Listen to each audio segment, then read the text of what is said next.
Contra, an undisputable classic game, filled with tough run-and-gun action, a soundtrack for the ages, and a handful of iconic bosses, which is what we're going to talk about today.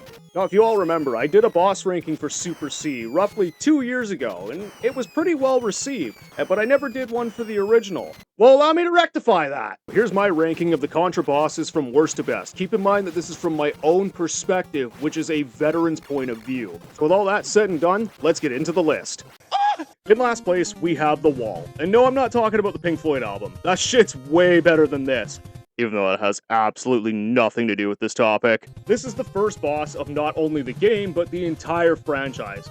And it clearly shows. Honestly, calling this thing a boss just feels like an insult to all the others. Lacking a cool visual design, as it's just a defense wall, with the only real obstacles being the lone gunman on the top and the rotating turret that's not even a part of the fucking boss. Once those two are taken care of, it's a sitting duck. Unless you're stupid enough to run into its cannon blasts, you shouldn't have any problem taking it down. A pathetic example of both difficulty and quality, which lands it at the bottom of this list, despite its iconic status. That can only get you so far. Well, the years start coming and they don't stop coming and they don't stop coming. Gul'daf might be a controversial pick to have this low, but I'm not too fond of this fight. Urlal from Super C was definitely the evolution of this fight, and honestly, Gandalf over here could have been so much more.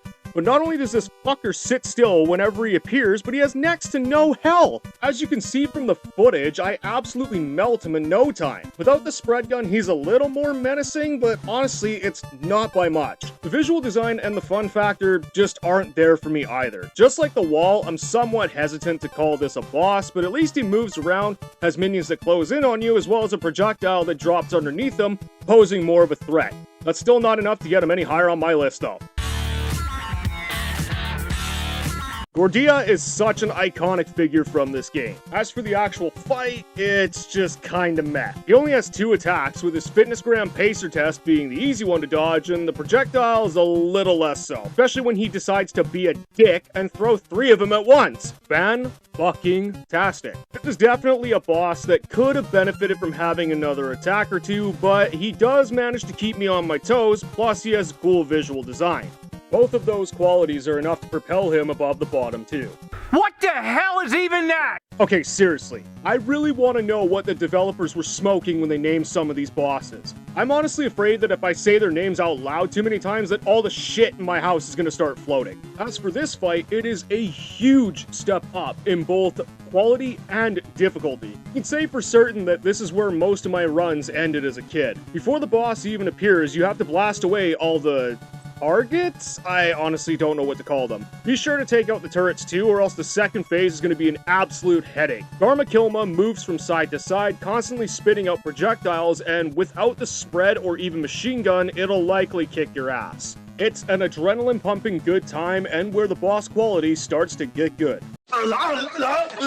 Gotomuga is very similar to Garma Kilma, but is even more fun to fight. It starts off the same, having to break the targets, but there's even more shit getting thrown at you. Whether it's the soldiers taking pop shots at you or the skydiving dickheads, it's a lot to deal with. Then you have to fight 2 maneuvering bosses that are invulnerable when they're moving around, and are constantly spitting homing projectiles, which can be a chore to deal with, especially when they decide to come at you from an awkward-ass angle. All of that combined makes this one of the most demanding fights in the game, and is a joy to go toe-to-toe with every time, even if this fucker is the reason why most of my one-life runs end. Bastard! Oh, shit!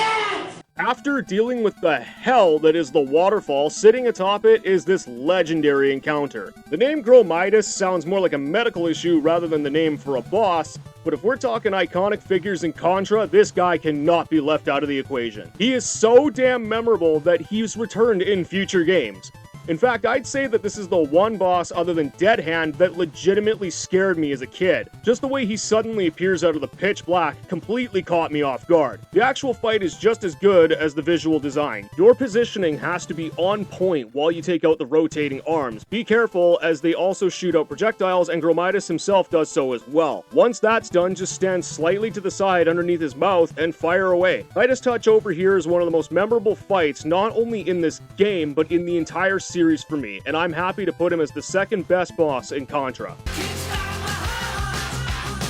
speaking of legendary fights, we have copyright lawsuit itself, the Gomeramos King. Yes, that is the real name of this boss. It is not Red Falcon, as is most commonly believed. Red Falcon is the name of the organization behind all this mess. Now that that's out of the way, upon entering the alien's lair, you're greeted by not only a bunch of overcooked shrimp, but by a massive alien head that totally doesn't look like the Xenomorph. After he's down, that's only part 1. You gotta make your way through the rest of the lair while being shot at by living mouths on the wall, and then when you reach the heart, you're constantly assaulted by facehuggers.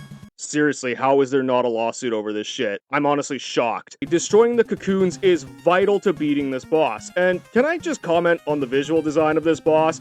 The fact that it's a living, beating heart, and if you look closely enough, you can see a face inside of it. Like, dude, that's fucking nasty, man! But goddamn is it awesome! Just the whole package when it comes to a boss fight in Contra. The dope-ass visual design, the high difficulty, the overall fun and stimulation, and the iconic status make this the greatest boss fight in the original Contra. But what do you guys think? Agree with me? Disagree with me? Let me know in the comments below. I want to thank you all for tuning in, and I'll see you all next time.